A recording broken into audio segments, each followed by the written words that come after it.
A infiltração maligna da maçonaria nas igrejas evangélicas. Toda simbologia, símbolos são uma linguagem, pessoal. Todo símbolo tem um significado.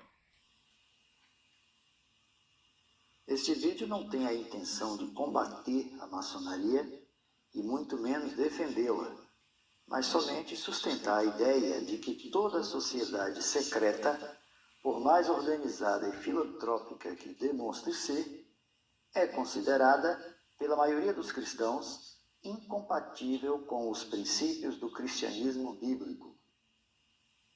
Para o Instituto Cristão de Pesquisas, o ICP, a maçonaria é definitivamente uma religião, embora isso seja negado por grande parte dos maçons. Já para os maçons, a Irmandade tem somente caráter religioso, como explica o venerável mestre Marcílio Rode, da loja maçônica Prosperidade e Esperança de São Paulo. A maçonaria tem um caráter religioso, mas não é religião. Enfim, é uma ordem, não diria secreta, diria mais uma ordem discreta, que busca aprimorar o ser humano em todos os seus aspectos. E a tradicional é uma fraternidade com ritos iniciáticos, fundada na Europa há alguns séculos, mas sem datação precisa. Maçons ingleses defendem que os seus primeiros registros documentais são datados de 1717 em Londres, onde existe, até hoje, a Grande Loja Unida da Inglaterra, uma espécie de quartel-general de um dos ramos da Irmandade, e tem vários rituais, segredos e princípios, além de uma vasta simbologia. E onde a maçonaria está? Meu amigo, não se engane. A maçonaria está em todo lugar. Nos esportes, na política, nos tribunais, nas artes e, claro, nas religiões. Se você é membro de uma igreja evangélica ligada a um sistema de sínodos e concílios superiores, saiba que todos os indícios apontam para, se não um controle, pelo menos um monitoramento ostensivo da fraternidade maçônica. Talvez você até tenha ouvido um pastor ou líder de uma igreja afirmar, com muita convicção, que o seu grupo evangélico está livre de membros maçons ou mesmo de sua influência. E provavelmente esse pastor não está escondendo nada. A questão é que nem todos os pastores sabem como funciona a maçonaria. Os seminários teológicos por onde passam os principais candidatos ao pastorado não se aprofundam no estudo de sociedades secretas, nem sua história e nem suas formas de atuação. Às vezes, essas escolas até abordam esse tema na área de apologética, que é a defesa da fé. Mas não é comum que um seminário de teologia gaste tempo com isso. Além disso, nem todos os seminaristas se interessam por matérias assim. Se você quiser conceituar a maçonaria com poucas palavras, talvez a melhor frase seja: o olho que tudo vê. Esta é uma frase muito usada na maçonaria e tem a ver com um de seus mais conhecidos símbolos, a pirâmide maçônica. Esse símbolo é bem conhecido por aparecer na nota de $1 americano. Vamos conhecer um pouco mais essa pirâmide. Observe essa imagem. Abaixo você vê uma flâmula com uma inscrição em latim, que numa tradução livre para o português seria Nova Ordem Mundial. A pirâmide está destacada em vermelho para manter o padrão do vídeo. Sempre que o sistema maçônico for ilustrado com uma pirâmide, ela estará em vermelho para facilitar a compreensão. Perceba que o topo da pirâmide é independente da base, indicando a supremacia de quem manda em um sistema piramidal maçônico. No corpo da pirâmide, os tijolos são iguais. Estudiosos entendem que essa composição homogênea representa as classes inferiores, que servem apenas para sustentar o topo. Apenas por uma questão didática, veja como funciona o sistema esportivo, mais especificamente no futebol. Quem torce para um time do futebol brasileiro dificilmente se dá conta que o seu clube não é tão forte e independente como imagina. Na verdade, cada clube é só uma peça no sistema do futebol. Todos eles estão submissos a uma federação estadual que comanda cada campeonato, cada disputa e, naturalmente, define as taxas que serão cobradas. Um sistema com moldes maçônicos bem montado, seja no âmbito esportivo, financeiro ou religioso, só funciona se houver submissão da massa controlada e um mecanismo contínuo de arrecadação. Ou seja, o topo da pirâmide toma as decisões e a base da pirâmide paga as cotas para o funcionamento. Veja uma explicação bem prática extraída do documentário da Netflix sobre a maçonaria. Este é o grande templo da maçonaria na Inglaterra. Ele é do mesmo tamanho do estádio Twickenham de rugby. Como a maçonaria é uma fraternidade que preza pelos valores morais e pela ordem social, a sua atuação é muito ampla. Sendo assim, quero citar 3 organizações fundadas por maçons, ligadas à maçonaria.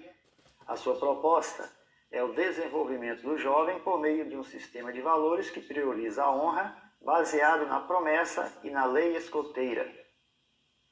Quem foi criança nas décadas de 70 e 80 e que gostava de ler quadrinhos, talvez se lembre dos escoteiros mirins, um grupo de garotos liderado pelos sobrinhos do Pato Donald.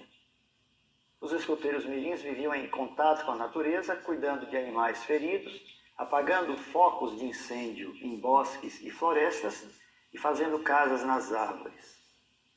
Uma característica marcante dos escoteiros mirins, e que é um forte comportamento maçônico, era o seu grande empenho para receber medalhas, reconhecimento e condecorações do escotismo. Bem, o que havia por trás disso?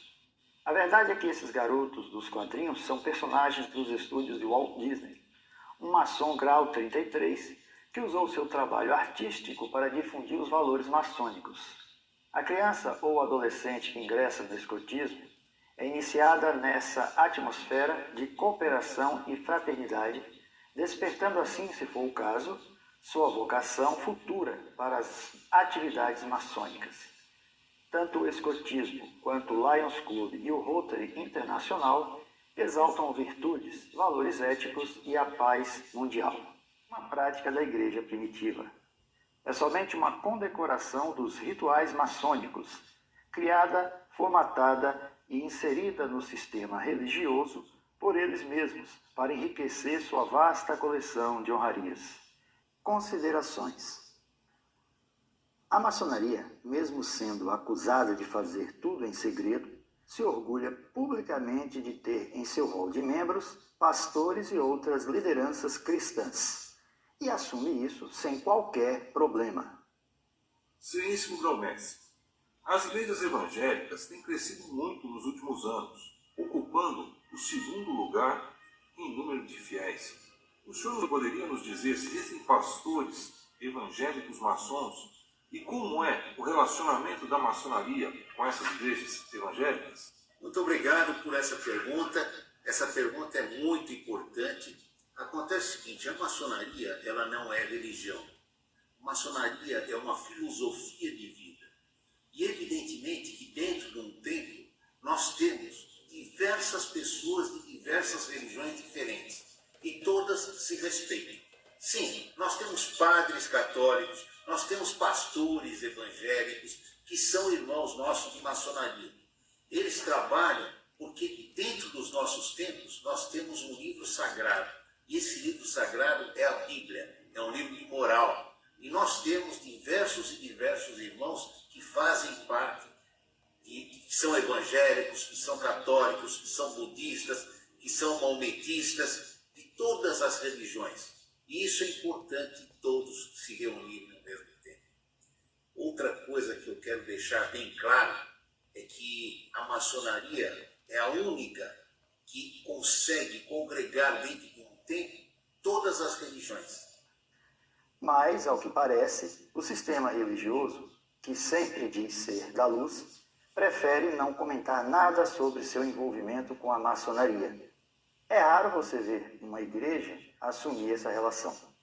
O Supremo Concílio da Igreja Presbiteriana do Brasil publicou em 2010 um documento dizendo: quanto à incompatibilidade com a maçonaria, o Supremo Concílio IPB 2010 resolve 1. Aprovar o documento. 2. Reafirmar a incompatibilidade das doutrinas maçônicas com a fé cristã. Desde essa publicação, está valendo uma recomendação às igrejas locais para não receberem em seu hall de membros nenhum associado de sociedades secretas, incluindo a maçonaria.